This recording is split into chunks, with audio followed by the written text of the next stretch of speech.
El gobierno intentó quitarme mi terreno, diciendo que no valía nada y ofreciéndome apenas el 1% de su verdadero valor, después de que yo le metí 12 años de trabajo, pero al final les salió caro. Compré el terreno hace 12 años, casi regalado. Eran 15 acres llenos de piedras, allá en la orilla del pueblo, donde nadie quería nada. El dueño anterior ni regalado lo podía sacar. Cuando le pregunté por él, el agente de bienes raíces casi se burla de mí y me dijo que estaba tirando mi dinero a la basura. El valuador del condado me aseguró que esa tierra no valía nada y que mis impuestos iban a ser los más bajos de toda la zona. Todos pensaban que estaba loco por comprar un pedazo de tierra donde no crecía ni el zacate, pero aún así lo compré, porque yo vi algo que ellos no. El terreno tenía una pendiente natural y un arroyo en la esquina de atrás. Para la agricultura normal, la tierra era mala, pero para la lavanda era perfecta. Me pasé 3 años quitando piedras y mejorando un pedacito de tierra a la vez. Al 4.º año, sembré mi primera cosecha de lavanda. Para el 6.º año, ya tenía un pequeño negocio que sí dejaba dinero, vendiendo lavanda seca, aceites y jabones en los mercados de la región. Al 8.º año, abrí una tiendita en la granja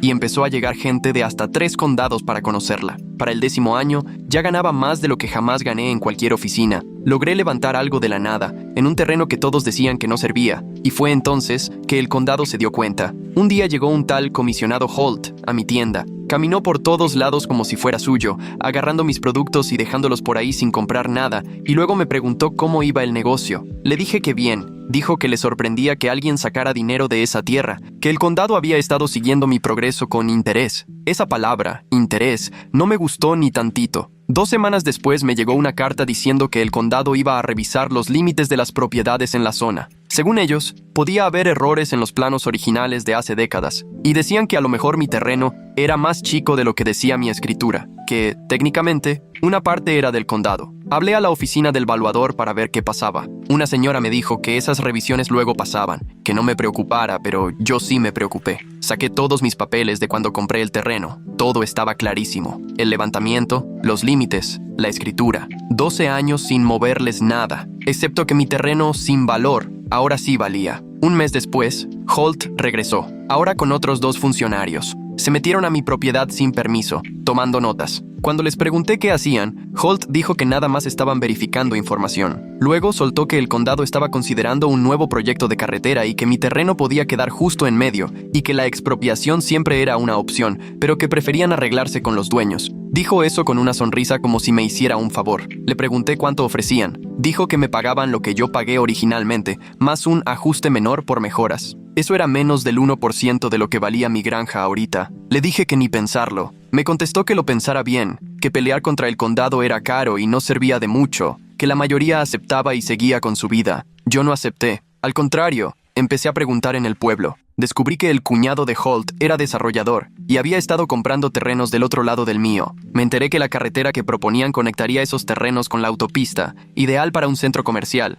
Y supe que Holt llevaba 2 años empujando ese proyecto, pero no le salía porque mi granja les estorbaba. El condado no quería mi terreno para una carretera. Lo querían para que la familia de Holt se hiciera millonaria. Así que dejé de cooperar. Cuando mandaron topógrafos, les dije que ocupaban permiso por escrito y que no lo iba a dar. Cuando amenazaron con demandas, les dije que adelante. Cuando Holt me llamó para hablar de una solución razonable, le colgué y me puse a complicarles la vida. Pedí todos los permisos y protecciones que encontré. Declaración de uso agrícola histórico, protección ambiental del arroyo, subsidios para pequeñas empresas con requisitos sobre el uso de la tierra. Logré que mi granja fuera reconocida como destino de agroturismo, lo que agregó todavía más reglas de lo que el condado podía o no podía hacer cerca de aquí. Cada trámite sacaba más papeles, y cada papel retrasaba todo. Me presenté a todas las reuniones del condado a preguntar por el proyecto de la carretera. Pedí estudios de impacto ambiental, estudios de tráfico, periodos para comentarios públicos, y pregunté por qué Holt no se había excusado sabiendo el parentesco con el desarrollador. Jamás acusé a nadie. Solo hacía preguntas y veía cómo se ponían nerviosos. Otros dueños de terrenos empezaron a poner atención. Algunos también recibieron cartas iguales sobre revisiones de límites. Extendí todos los documentos del condado en mi mesa y los acomodé por fechas. Así, el patrón saltó a la vista. Edmund Kruger compró su primer terreno hace 2 años, luego otro a los 6 meses, y 3 más en el año siguiente. Revisé los mapas de propiedad del condado en internet y marqué cada compra con punto rojo. La figura que se formó me puso la piel chinita. Los terrenos de Kruger rodeaban mi granja en forma de herradura. El único hueco eran mis 15 acres, y la carretera propuesta iba justo por ahí para conectar los terrenos de Kruger con la autopista. Imprimí todo: fechas de compra, descripciones, montos pagados. Hice una línea de tiempo mostrando cómo Holt empezó a empujar el proyecto justo después de que Kruger compró su tercer terreno. Documenté cada visita de Holt, cada carta del condado, cada amenaza sobre límites y levantamientos. El expediente se llenó de pruebas de que esto no era por el bien público, era para que los terrenos sin valor de Kruger valieran millones quitándome el mío. La siguiente reunión del Consejo del Condado fue un martes en la noche. Me senté hasta atrás, con mi carpeta en las piernas. Éramos como 30 personas, la mayoría contratistas buscando chamba con el condado. Holt estaba en la mesa principal con otros 4 comisionados, aburrido mientras hablaban de drenajes. Esperé 40 minutos de trámites hasta que abrieron el micrófono para los comentarios del público. Me paré y caminé hasta el frente. En cuanto me vio, Holt me clavó la mirada, entrecerrando los ojos. Le pregunté por qué no se había abstenido de participar en el proyecto de la carretera, considerando que su cuñado era dueño de todos los terrenos que se iban a beneficiar. En cuanto hice la pregunta, la sala se quedó callada. Holt se puso rojo y se inclinó hacia adelante en su silla, diciendo que no existía ningún conflicto de interés y que yo estaba lanzando acusaciones sin fundamento. Yo no me puse a discutir con él, solo le pregunté si Edmund Kruger era o no su cuñado, y si Kruger era el propietario de los terrenos que rodean mi granja. Holt respondió que los lazos familiares no contaban como conflicto y que la carretera era para el transporte público. Los demás comisionados empezaron a moverse incómodos en sus asientos, mirándose entre ellos. Una de las comisionadas le preguntó a Holt si había revelado su parentesco cuando propusieron el proyecto, pero Holt contestó que eso no venía al caso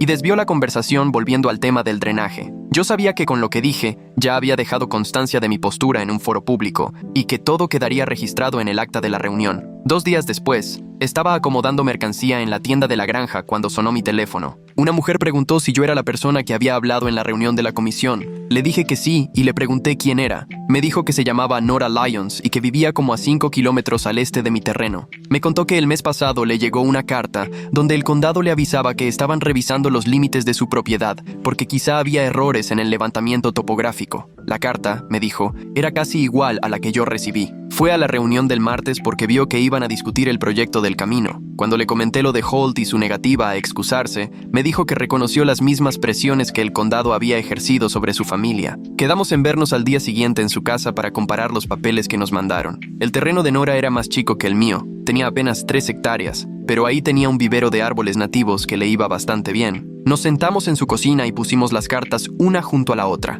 La redacción era prácticamente igual. Ambas mencionaban posibles errores en el levantamiento y sugerían que tal vez nuestras propiedades eran más chicas de lo que decían nuestras escrituras. Las 2 cartas venían de la misma oficina en el edificio de la administración del condado. Nora me contó que hacía 2 semanas un funcionario fue a su terreno, estuvo caminando y tomando notas sin pedir permiso y le dijo que a lo mejor el condado necesitaba una servidumbre para acceso a servicios públicos. Como le pareció muy raro el momento, empezó a preguntar con los vecinos. 4 dueños de terrenos le contaron que también habían recibido cartas o visitas parecidas en los últimos 6 meses, y todos tenían terrenos que podrían frenar los planes de Kruger si se hacía el camino. Una familia tenía la tierra donde la carretera tendría que dar una vuelta, y otra era dueña de donde el camino iba a conectar con la carretera principal. En ese momento nos quedó claro que Holt no solo iba contra mí, sino que estaba empujando una campaña contra todos los que le estorbaban en el proyecto de su cuñado. 3 semanas después de esa charla con Nora, llegó una carta certificada a mi granja. El condado había iniciado un procedimiento formal de expropiación sobre mi propiedad.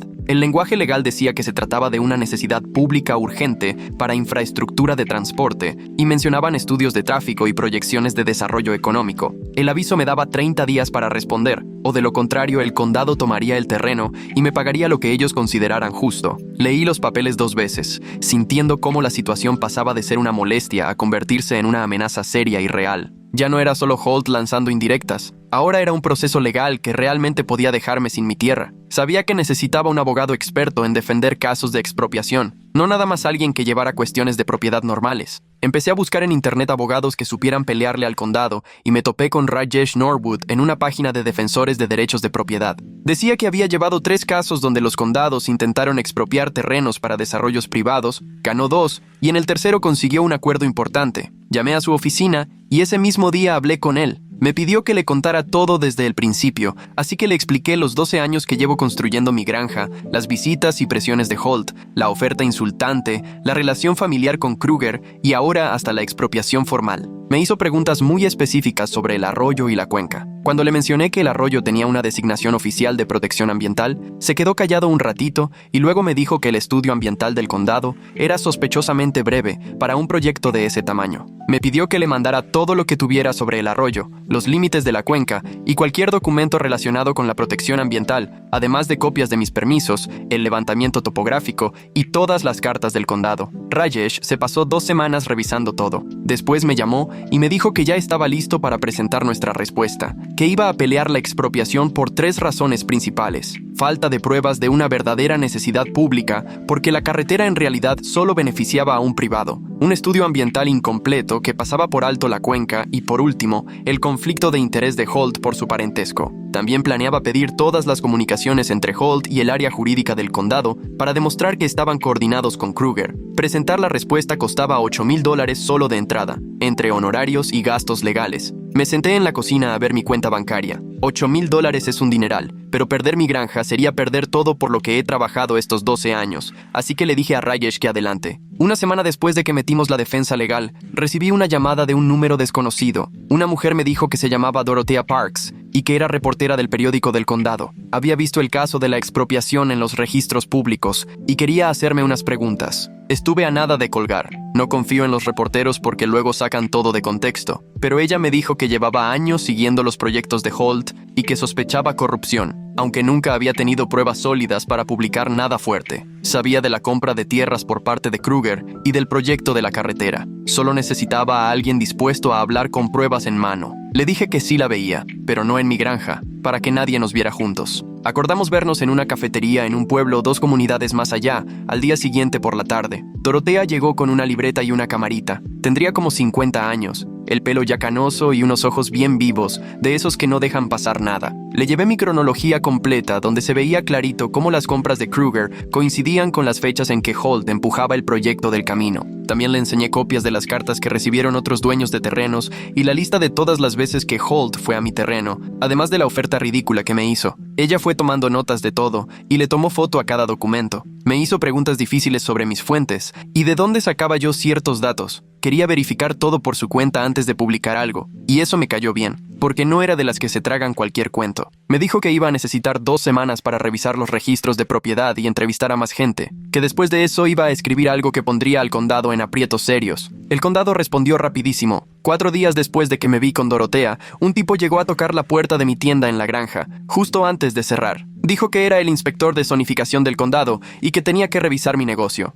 Yo le pregunté que a qué venía con eso y me dijo que habían recibido una queja porque mi tienda estaba violando las reglas de uso comercial en suelo agrícola. Saqué mi permiso de agroturismo y mi licencia de negocio, que ahí claramente decían que estaba operando legalmente y dentro de lo permitido. Él revisó todo, pero aún así dijo que tenía que analizar si mi comercio superaba la escala permitida. Se metió a la tienda, contando estantes y midiendo el espacio. Me preguntó cuántos clientes tenía al día y si tenía empleados. Yo contesté sabiendo perfecto de qué iba todo esto. Era puro acoso, querían meterme en problemas y hacerme gastar dinero mientras seguía el tema de la expropiación en la corte. Era Holt, presionando por todos lados a la vez. El inspector dijo que presentaría su informe en 30 días y que igual iba a necesitar permisos extra o tener que reducir el tamaño del negocio. Lo vi irse y apunté su visita en el archivo de abusos del condado que le estaba armando a Rajesh y Dorothea. Al día siguiente, empecé a hacer llamadas. Rajesh me contestó rápido y escuchó mientras le contaba lo del inspector. Me pidió fotos de mis permisos y la licencia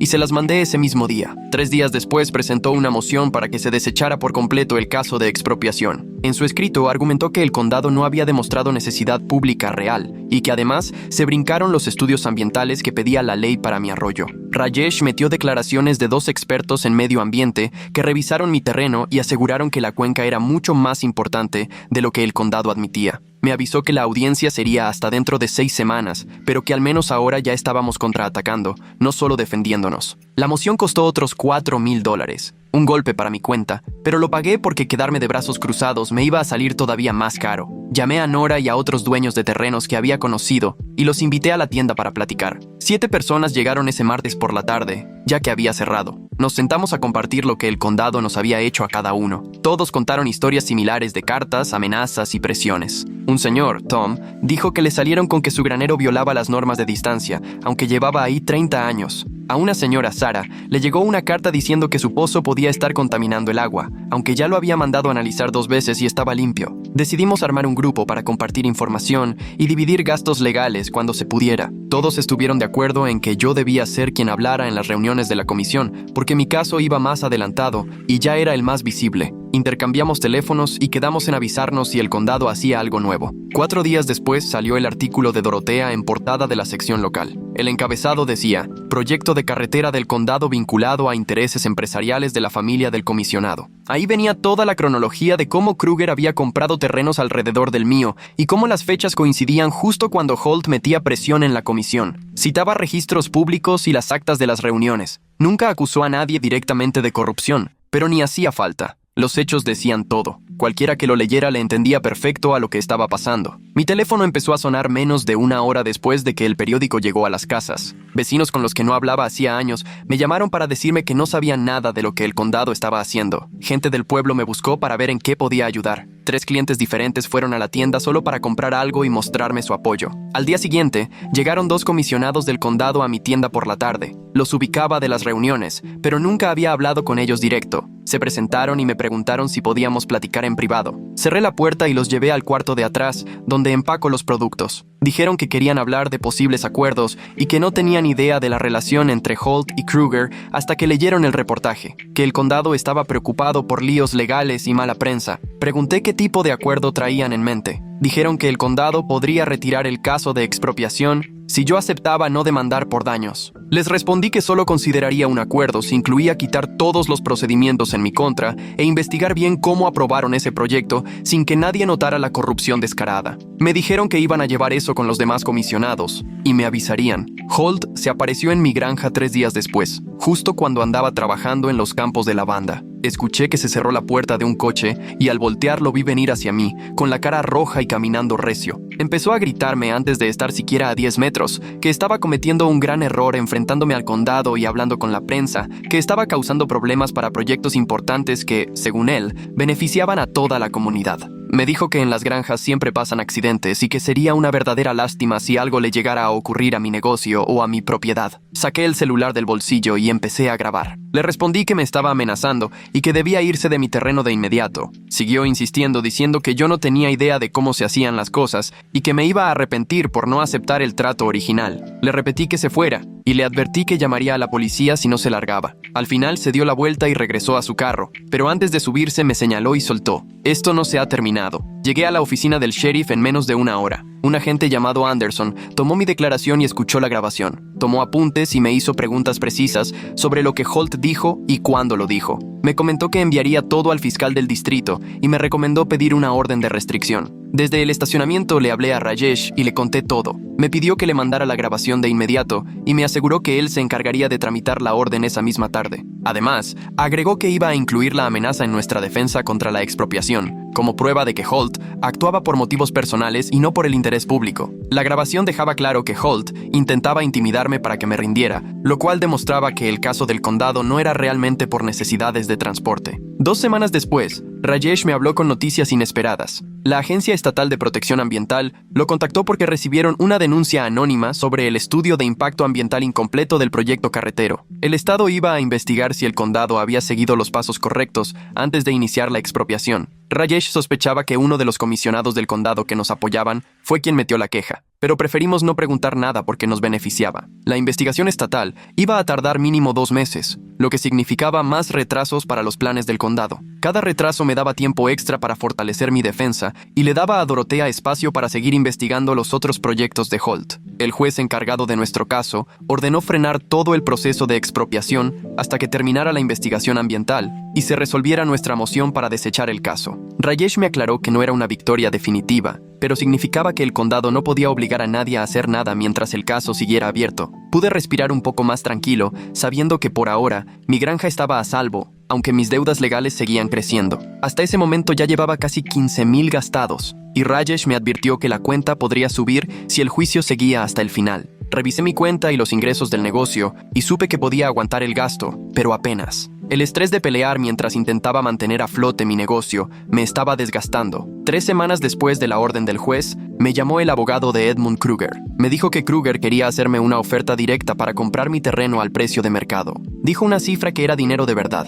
suficiente para pagar todas mis deudas legales y empezar de nuevo en otro lado con algo de sobra. El abogado aseguró que Kruger respetaba lo que yo había construido y quería hacer lo correcto ofreciéndome una compensación justa. Le pedí tiempo para pensarlo. Pasé 2 días caminando por los campos y sentado en mi tienda, dándole vueltas a todo. La oferta era tentadora y la pelea cada vez más pesada. Podía aceptar e irme, olvidarme de problemas legales y del estrés. Llamé a Nora y le pedí que viniera. Nos sentamos en la cocina y le conté de la oferta de Kruger. Se quedó callada un buen rato y solo me miró con comprensión. Al final, me dijo que la decisión era mía y que nadie me culparía si aceptaba ese dinero después de todo lo que había pasado. Pero también señaló que, si vendía, sería como darles la razón a las tácticas de presión y estaría dejando solos a los demás que seguían luchando. Pensé en los dueños de tierra del grupo y en lo que significaría rendirme. Recordé los 12 años que me tomó convertir piedras en campos de lavanda rentables y lo que sería dejar que los funcionarios corruptos ganaran solo porque complicaron las cosas. Al día siguiente, llamé al abogado de Kruger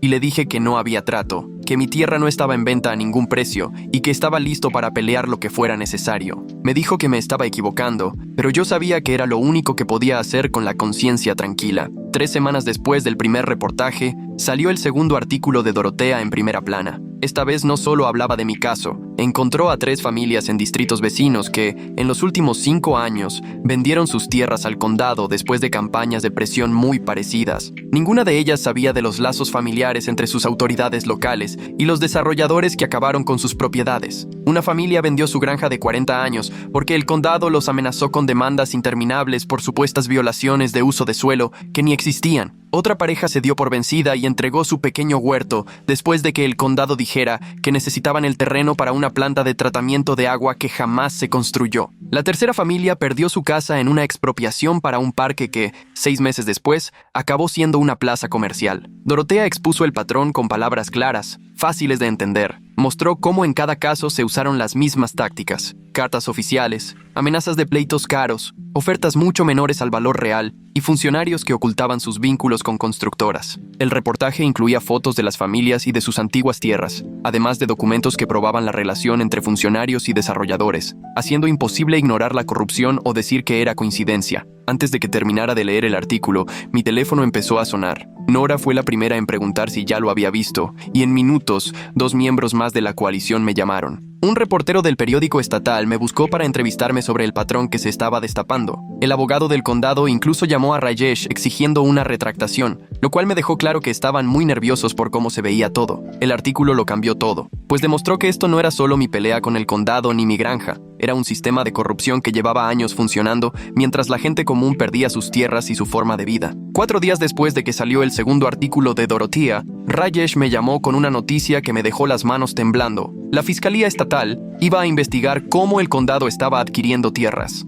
Ya tenían en la mira los 2 reportajes de Dorotea y también el informe de la Agencia Ambiental sobre el estudio de impacto incompleto. Un investigador, Grayson Wolf, ya le había hablado a Rajesh para pedirle copias de toda nuestra documentación. Rajesh me contó que la investigación iba a ir mucho más allá de mi caso de expropiación. Iban a revisar todo el historial de compras de terrenos desde que los funcionarios involucrados llegaron al poder, es decir, cada trato, cada compra, cada proyecto donde expropiaron terrenos privados supuestamente por el bien público. Wolf quería toda mi cronología sobre las compras de tierra de Edmund Kruger, los papeles de la primera oferta del condado, la grabación de las amenazas que recibí en la granja, absolutamente todo lo que tenía que ver con la relación entre funcionarios y desarrolladores. Rajesh se dedicó 2 días completos a ordenar archivos y sacar copias de todo. Me dijo que normalmente las investigaciones estatales tardan meses, pero que esta vez la fiscalía tenía prisa porque los medios ya estaban metidos de lleno. Justo esa investigación nos daba ventaja en el litigio porque ponía en duda la autoridad que decía tener el condado para expropiar. Pero más allá de lo legal, por fin había gente con poder realmente prestando atención a lo que llevaba años pasando aquí. 6 días después de que se anunció la investigación, la comisión del condado tuvo una reunión urgente. Yo me senté en el área pública con Nora y 3 personas más de la coalición. El lugar estaba a reventar de reporteros y vecinos preocupados que ya habían leído los artículos. Los comisionados que no estaban embarrados en el escándalo ni siquiera podían disimular lo incómodos que estaban. Votaron 4-1 para suspender el proyecto de la carretera hasta que terminara la investigación estatal. La votación fue después de 2 horas de que la gente pasara al micrófono a denunciar el abuso de poder y la corrupción. Una señora contó cómo perdió las tierras de su familia hace 5 años. Un señor habló de cómo lo presionaron para vender barato su terreno. Un empresario explicó cómo lo amenazaron con quitarle permisos si no cooperaba con un desarrollo. Cuando por fin votaron, solo un comisionado se opuso. Se levantó, acusó a sus colegas de traición y cobardía y dijo que estaban tirando a la basura años de planeación para el futuro del condado, que estaban dejando que unos revoltosos frenaran el desarrollo económico. Recogió sus cosas y se fue mientras la gente seguía hablando. Esa suspensión no cerró mi caso en automático, pero sí les quitó el pretexto para quitarme mi terreno. Sin carretera, ya no había razón de interés público para expropiar. Rajesh me explicó que el condado tal vez intentara alegar que necesitaban mi propiedad para la planeación futura, pero cada vez que salía una nueva prueba, su argumento perdía fuerza. 3 días después de la reunión de emergencia, los comisionados tuvieron otra sesión, ahora para tratar lo que llamaron asuntos administrativos. Yo vi la transmisión en vivo desde mi casa porque tenía que trabajar en la granja. Los 4 comisionados que habían votado a favor de suspender la carretera propusieron poner a su colega en licencia administrativa mientras avanzaba la investigación ética. Dijeron que, con la investigación estatal encima, era necesario que la gente confiara en el gobierno local. La moción se aprobó por 4 votos a 0, ya que el comisionado en cuestión no podía votar por sí mismo. Técnicamente seguía siendo comisionado, pero ya no podía participar ni en reuniones ni en votaciones hasta que todo se aclarara. Esa noche, la noticia principal en la tele local era esa, y el periódico estatal sacó un reportaje sobre la corrupción en condados chicos. De pronto, todo el mundo en el condado se enteró de lo que estaba pasando. Mi granja empezó a recibir visitas de personas que querían apoyar comprando lo que vendíamos. Muchos buscaban el jabón de lavanda y las flores secas porque habían leído sobre mi caso. Una señora me dijo que estaba orgullosa de que alguien se hubiera atrevido a enfrentar al gobierno. Un señor confesó que tenía miedo de perder su propio terreno y que mi historia le devolvía la esperanza. El negocio, contra todo pronóstico, mejoró justo en la etapa más estresante de mi vida. Incluso tuve que contratar a alguien de medio tiempo solo para atender a tanta gente en la tienda de la granja. Me parecía increíble que por querer quitarme un terreno que decían que no valía nada, ahora mi granja fuera símbolo de la defensa por la propiedad y atrajera clientes de toda la región. 2 semanas después de la decisión de la licencia administrativa, la coalición se reunió en casa de Nora. Éramos 7 propietarios y otros 3 vecinos preocupados por impulsar cambios. Sabíamos que habíamos avanzado, pero que esto no se acababa hasta cambiar las reglas que permitieron la corrupción. Laura encabezó la plática sobre las políticas que queríamos que se implementaran cuando llegaran nuevas autoridades. Nos tomó 3 horas redactar propuestas para hacer más estrictas las reglas sobre conflicto de interés. Buscábamos que todos los funcionarios tuvieran que declarar públicamente cualquier relación de negocios familiar hasta el 3er grado. Queríamos más protección para los dueños de tierras agrícolas ante la expropiación, exigiendo que demostraran una necesidad pública real, no solo conveniencia. Propusimos que todos los proyectos grandes de adquisición de tierras fueran revisados por alguien externo antes de cualquier trámite oficial, y pedimos castigos para los funcionarios que usaran su cargo para beneficio propio. Nora se ofreció a presentar estas propuestas ante la comisión cuando llegaran los nuevos comisionados y pasara la crisis. Una maestra jubilada del grupo se apuntó para ayudar a redactar resúmenes sencillos que cualquier ciudadano pudiera entender. Y alguien más se encargó de organizar una colecta de firmas para que la comisión viera que la comunidad sí quería esos cambios. Ahora pensábamos más allá de lo que nos había pasado a cada quien y nos enfocábamos en lograr cambios de fondo que protegieran a otros dueños para que no tuvieran que pasar por el calvario que nosotros vivimos. La investigación de Grayson Wolf avanzó tan rápido que sorprendió a todos. Apenas 6 semanas después de arrancar, Rajesh me llamó y me soltó una noticia que hizo que el corazón se me saliera del pecho. Wolf había encontrado registros financieros que dejaban clarísimo cómo Edmund Kruger le había estado pagando al funcionario del condado que estaba suspendido. Los pagos los disfrazaban de honorarios de consultoría para una empresa fantasma que no ofrecía ningún servicio real. En total, el rastro del dinero mostraba que Kruger le transfirió $200,000 en un lapso de año y medio. Las fechas cuadraban justo con las compras de terrenos y la planeación de la carretera. Incluso los movimientos bancarios iban de la mano con las votaciones y decisiones importantes sobre el desarrollo. Wolf también dio con correos en donde el funcionario y Kruger platicaban sobre cómo lidiar con los propietarios que no querían ceder a sus planes. La evidencia era tan descarada que la Fiscalía General ya preparaba las acusaciones penales. Rajesh me contó que estaban barajando cargos por corrupción, soborno y abuso de autoridad, y que cualquiera de esos podía llevarlos directo a la cárcel si los encontraban culpables. Ese mismo día, la noticia se regó como pólvora en la agencia estatal, y para la noche,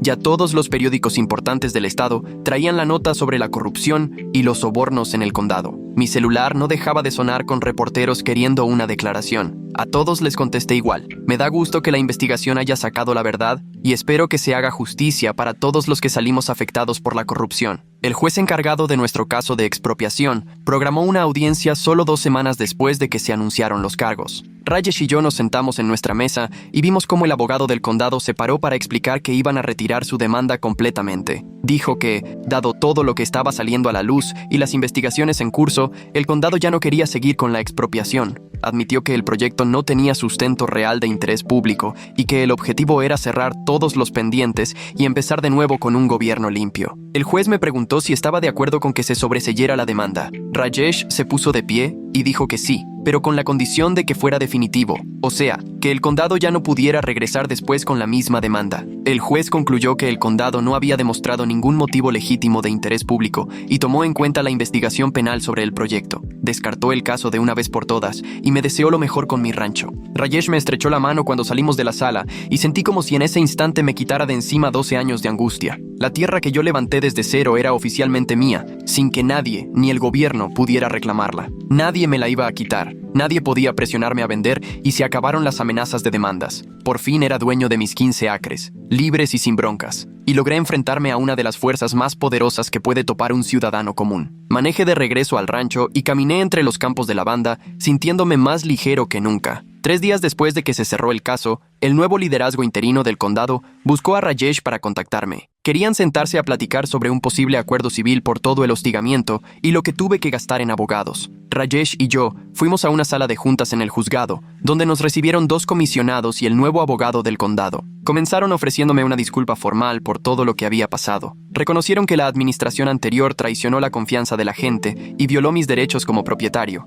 Nos explicaron que su intención era enmendar las cosas y recuperar la confianza de los ciudadanos. Ofrecieron cubrir todos mis gastos legales como parte del acuerdo. Rajesh entregó un desglose donde mostró que pagué $32,000 en defensa de mi propiedad y el condado aceptó la cifra completa sin poner peros. Además, accedieron a sacar un comunicado público donde admitían que la expropiación fue indebida y que yo tenía razón en luchar contra ella. Firmé el acuerdo porque ese dinero me quitaba un peso de encima que me venía ahogando desde hacía meses. Y también porque quería darles la oportunidad de demostrar que sí venían con otra mentalidad. Les agradecí que tomaran responsabilidad y se comprometieran a limpiar la corrupción. Rajesh preparó los papeles y menos de una semana después, el condado me entregó el cheque. Lo depositamos a la cuenta del rancho y sentí, ahora sí, que podía volver a respirar tranquilo y dejar de preocuparme por todas las cuentas de abogados. El exfuncionario del condado renunció antes de que la Junta de Ética pudiera votarle la destitución. Su abogado avisó que dejaba el cargo para concentrarse en su defensa y evitar distraer a la gente de los asuntos importantes. La renuncia llegó apenas 2 días antes de una audiencia pública que le hubiera resultado muy vergonzosa. El fiscal del distrito presentó nuevos cargos en su contra, usando la grabación que hice cuando me amenazó en mi rancho. La intimidación de testigos tenía sus propias penas, además de los cargos por corrupción y soborno. El caso penal fue cobrando fuerza y podía acabar en cárcel por años si lo declaraban culpable de todo. La audiencia de imputación fue un martes temprano. Fui al juzgado y me senté entre el público para ver. Entró vestido con traje, muy distinto a la ropa de diario con la que iba a mi rancho. Su abogado se declaró no culpable de todo. El juez le fijó la fianza y puso las fechas para el juicio. Lo vi salir esposado después de la audiencia porque el juez consideró que había riesgo de que se fugara por la gravedad de los cargos. Verlo así, esposado, fue darme cuenta de que la justicia por fin le estaba llegando a la corrupción que tanto daño hizo por tantos años. Los negocios de Kruger se vinieron abajo en semanas después de que los cargos salieron en público. Los bancos le quitaron el financiamiento para sus plazas comerciales apenas supieron de la investigación por sobornos. Sus socios se deslindaron y hasta le metieron demandas, diciendo que jamás supieron de los pagos ilegales. El fiscal del distrito acusó a Kruger de sobornar a un funcionario y conspirar para cometer fraude, lo que también podría mandarlo a la cárcel si lo declaran culpable. La tierra que Kruger había comprado alrededor de la mía se quedó abandonada, con letreros de "se vende" por todos lados. Sin la vialidad que intentó conseguir quitándome mi terreno, su proyecto ya no tenía futuro. Con el tiempo, varios lotes terminaron en manos de los bancos porque las finanzas de Kruger iban de mal en peor. Un día, pasé en carro por sus terrenos vacíos y me sorprendió lo parecidos que eran a mi rancho antes de que yo llegara. Pura piedra y tierra que nadie quería tocar. Pero la diferencia era clara. Yo le eché ganas y con trabajo honesto levanté algo valioso, mientras que él solo quiso sacar ventaja a base de tranzas. Al final, sus atajos lo alcanzaron, y todo su supuesto desarrollo no valía nada sin la infraestructura que quería imponer gracias a sus contactos familiares. El día en que presentamos nuestras propuestas, la sala de juntas del condado se llenó en un 2x3. Nora estaba al frente, con todas las recomendaciones bien ordenadas en carpetas para cada comisionado. Les explicó, con calma, los requisitos de conflicto de interés que proponíamos, como que los comisionados se abstuvieran de votar cuando el beneficio pudiera ir a sus familiares. Los nuevos comisionados pusieron atención y tomaron notas. Uno preguntó cómo funcionaban estas reglas en otros condados y otro quiso saber si lo de los 3 grados de parentesco era suficiente o había que ampliarlo. Nos aventamos 2 horas aclarando dudas y explicando por qué cada medida era importante. Al final, la comisión votó por unanimidad para aprobar las nuevas reglas, obligando a los funcionarios a excusarse si había interés económico familiar y reforzando la protección de tierras agrícolas contra la expropiación. Incluso agregaron que ahora habría que justificar de verdad la necesidad pública, no solo decir que el proyecto era por el bien común. Sabíamos que no era perfecto y que seguramente los abogados iban a encontrarle vueltas a la ley, pero por lo menos pusimos trabas reales para evitar que otro pasara lo mismo que yo. Cuando vi a los comisionados firmar la ordenanza, sentí que por fin habíamos logrado algo que iba a durar más allá de nuestros casos. 3 meses después de que el juez desechó el caso de expropiación contra mi rancho, me llamaron de la oficina de un diputado estatal para invitarme a testificar sobre la reforma al dominio eminente. El Congreso estaba por discutir una ley que podría cambiar la forma en que los condados expropian tierras en todo el estado. Los reportajes de Dorotea habían sonado fuerte y los legisladores querían oír directamente a alguien que hubiera vivido este abuso. Me lancé al Congreso estatal un martes temprano, con Nora acompañándome para echarme la mano. El edificio era enorme, con pisos de mármol y techos altísimos que hacían que uno se sintiera chiquito. Buscamos la sala de la comisión y nos sentamos entre el público a esperar nuestro turno. Cuando dijeron mi nombre, pasé a la mesa de los testigos y me senté frente a los legisladores. Les conté que hace 12 años compré tierra que nadie quería y que con puro trabajo logré levantar un rancho rentable. Les expliqué cómo el condado intentó quitarme todo por un 1% de su valor, solo para que un familiar de un comisionado hiciera millones. Les hablé de la batalla legal y del miedo de perder todo lo que había construido. Nora habló después de mí y contó cómo se formó la coalición y cuántas familias habían pasado por lo mismo. Los legisladores preguntaron qué medidas nos habrían ayudado y qué castigos realmente funcionarían contra servidores corruptos.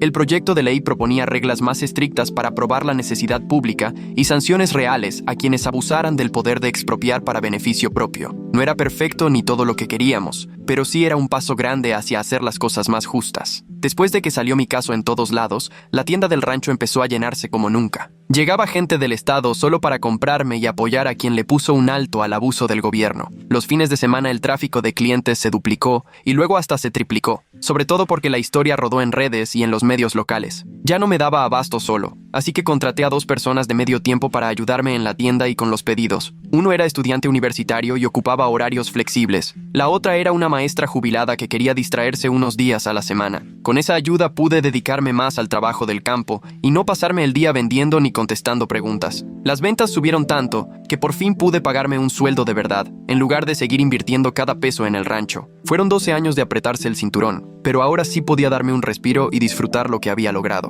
Un día, Rajesh me llamó para platicar la idea de crear un fondo de defensa legal para dueños de tierra que pasaran por expropiaciones injustas. A él ya lo habían buscado varios rancheros de la región que no podían pagar abogados. Juntamos un fondo con donativos de miembros de la coalición y de personas que siguieron el caso en las noticias. El fondo iba a dar asesorías legales gratis para que la gente supiera sus derechos y, si calificaba, ayudar a cubrir algunos gastos básicos. Rajesh se ofreció a llevar las consultas sin cobrar el primer año para que despegara el proyecto. Armamos una página web sencilla explicando cómo pedir apoyo y qué tipo de casos atendía el fondo. Se sentía bien transformar todo lo vivido en algo útil para otros que también necesitaban defenderse. Sabíamos que no íbamos a arreglar todo, pero sí dar una verdadera oportunidad a gente que antes solo podía resignarse y aceptar lo que el condado les ofreciera. Por su parte, Dorotea ganó el Premio Estatal de Periodismo por su investigación sobre la corrupción en el condado. La premiación fue en un hotel con reporteros y editores de todo el estado. Fui a verla recoger su reconocimiento y escuchar su discurso, donde agradeció a quienes confiaron en ella y contaron sus historias, a pesar de los riesgos. Se tomó el tiempo de mencionarme por mi nombre y de reconocer lo dispuesto que estuve a sacar mi caso a la luz pública, aunque eso me pusiera en la mira para las represalias. Ese reconocimiento hizo que más gente volteara a ver el problema del abuso en la expropiación y la necesidad de investigarlo a fondo y buscar soluciones reales. Varios periódicos de otros estados empezaron a llamar a Dorotea para que capacitara a sus reporteros en cómo destapar la corrupción en los gobiernos locales. Ella empezó a viajar, dando talleres sobre cómo analizar documentos y cómo hacerse de buenas fuentes dentro de las oficinas de gobierno. Su carrera despegó de tal forma que se volvió clave para correr la voz sobre la importancia de exigir cuentas claras a los funcionarios, y me dio gusto saber que el hecho de que yo haya hablado con ella ayudó a ese logro. Los nuevos comisionados del condado armaron una reunión pública para presentar sus planes de transparencia y escuchar lo que la gente opinaba sobre el futuro del desarrollo. Me invitaron a hablar sobre la protección a los agricultores y el respeto a los derechos de propiedad. No me extendí mucho, hablé unos 5 minutos si acaso. Dije que el poder del gobierno debe estar al servicio de los ciudadanos, no para que los funcionarios y sus familias se llenen los bolsillos. Insistí en que sí se puede crecer y desarrollar el lugar sin tener que pisotear a quienes llevan años invirtiendo en sus negocios y en tierras que legalmente les pertenecen. Los comisionados se veían sinceramente interesados en hacerlo mejor que los anteriores, y el simple hecho de que ahora la gente pudiera participar y opinar sin miedo a represalias ya era un gran avance. La gente podía preguntar y expresar sus dudas sin temor a que luego fueran a buscarlos para molestarlos. No digo que el nuevo liderazgo fuera perfecto, pero sí estaban echándole ganas para recuperar la confianza que se perdió por años de corrupción. Aproveché y amplié la granja, sembrando 3 acres más de lavanda en primavera. Antes, ni pensarlo, porque cualquier peso extra se iba en pagar abogados, pero ahora ya sentía la tranquilidad de que el condado no se me iba a venir encima otra vez para quitarme la tierra. Además, acondicioné un espacio para eventos, como bodas y reuniones privadas,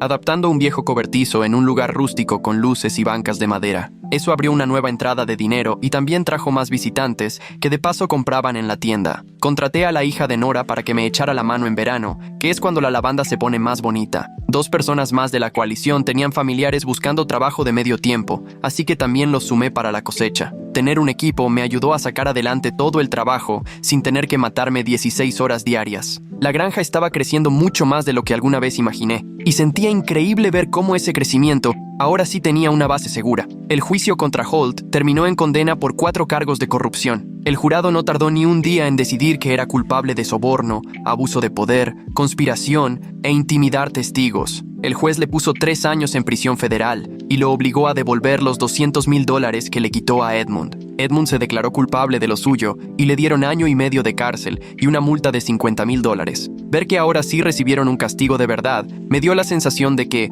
al menos una vez, el sistema sí funcionó. Los dos intentaron aprovecharse del poder del gobierno para robar y enriquecerse, y al final terminaron pagando con cárcel y con dinero. El mensaje quedó claro. La corrupción sí trae consecuencias, hasta para los que se creen intocables por el puesto o las conexiones. La coalición celebró su primer aniversario con un evento en mi granja. Invitamos a todos los que nos apoyaron, desde los que estuvieron al pie del cañón, hasta los que solo iban a las reuniones o compartieron noticias en redes. Llegaron más de 200 personas para cortar la banda, escuchar a una banda local y disfrutar una cena de traje donde cada quien llevó algo. Los niños corrían entre los campos mientras los adultos platicaban, reían y recordaban todas las locuras que vivimos ese año. Nora dio unas palabras, agradeciendo que todos se mantuvieran firmes cuando hubiera sido más fácil dejarse y ya. Habló sobre cómo demostramos que la gente de a pie sí puede pelearle a la corrupción y ganar, siempre que se organicen y no se rindan. Al ver a toda la banda reunida me cayó el 20 de que habíamos logrado algo mucho más fuerte que solo defender terrenos. Creamos una comunidad que entiende lo importante que es defender lo correcto, aunque cueste trabajo. Organizaciones de derechos de propiedad de otros 3 estados me buscaron para invitarme a contar nuestra historia en conferencias. Querían saber cómo le hicimos para organizarnos contra el abuso de la expropiación y enfrentar a funcionarios corruptos. Dije que sí, aunque lo que pagaban apenas alcanzaba para el viaje. Sentía que lo que aprendimos podía servirle a más gente que anda en situaciones parecidas, y compartir esa experiencia era clave. Armé una presentación que incluía todo, desde juntar los primeros papeles, formar la coalición, trabajar con los medios, hasta promover cambios en las reglas. La primera conferencia fue en un estado vecino donde había broncas parecidas con expropiaciones. Conté nuestra historia frente a un salón lleno de dueños de terrenos y activistas, cada quien con su propio pleito. Cuando terminé, varios se me acercaron a preguntar cosas concretas sobre estrategias legales y de organización. Compartir lo que aprendimos me hizo sentir que el esfuerzo ya trascendía y que podíamos ayudar a crear algo más grande por la defensa de la propiedad y la transparencia en el gobierno. Dorotea me llamó para proponerme un reportaje de seguimiento,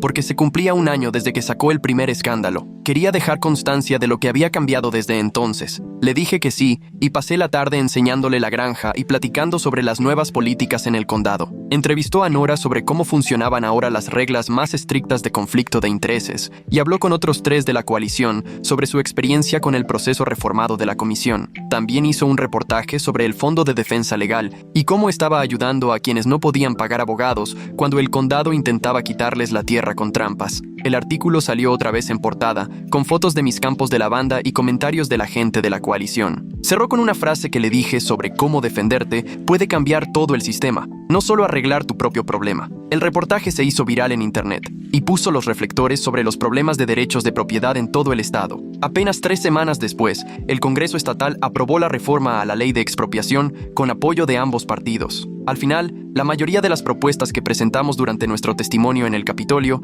se incluyeron en la nueva ley. Ahora, los condados tendrían que demostrar con papeles en mano que había una verdadera necesidad pública antes de iniciar cualquier proceso de expropiación. También se establecieron castigos para los funcionarios que abusaran del proceso para su propio beneficio, y los dueños de tierras ahora tenían derechos mucho más firmes para pelear avalúos y oponerse a la expropiación. Varios legisladores mencionaron el trabajo de nuestra coalición al explicar por qué votaron a favor. El gobernador la firmó en una ceremonia donde estuve justo detrás de él, junto con Nora y otros 2 de los nuestros. Un fotógrafo captó el momento y me dieron una copia de la foto. Todos salimos sonriendo mientras el gobernador firmaba la ley. La mandé enmarcar y la colgué en mi tienda, junto a las notas del periódico. Los clientes siempre me preguntaban por ella, y yo encantado les contaba cómo la gente común logró cambiar la ley para defender a los dueños de tierras, algo que los iba a proteger por muchos años. Ese año, mi negocio en la granja rompió récords de ventas. La publicidad de la lucha contra el condado trajo clientes de 4 condados distintos, todos con ganas de apoyar lo que había construido. Las ventas de ramos de lavanda seca se triplicaron. Mis aceites esenciales se vendían tan rápido